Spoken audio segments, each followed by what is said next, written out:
ধন্যবাদ মিসেস ভার্মা। দৃষ্টি আর ওর নম্বর থেকেও আমি এত সম্মান পাই না। ধন্যবাদ। আমি তোমার সঙ্গে এই সমস্যাটা নিয়ে কথা বলতে চাই। মিসেস ভার্মা, শিবমকে অফিসের ছাদে নিয়ে এসে শিবম, হ্যাঁ, ভেতরে তুমি কি বলছিলে? তুমি কিভাবে কোম্পানিকে এই বিপদ থেকে বাঁচাতে পারো? আমি কিভাবে কোম্পানিকে বাঁচাতে পারি সেটা এখন বলতে পারবো না। তোমার একটু সাহায্য দরকার মিসেস রামা। আমি নারাং কোম্পানির কিছু তথ্য চাই। কি তথ্য? আমি শেয়ার হোল্ডারদের ডিটেল, ইনভেস্টরদের তালিকা আর ব্যালেন্স শিটের তথ্য চাই।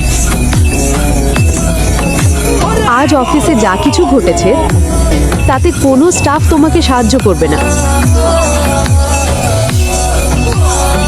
কিন্তু একজন আছেন যিনি সাহায্য করতে পারেন। তুমি যদি তাকে বোঝাও তাহলে হয়তো। কে?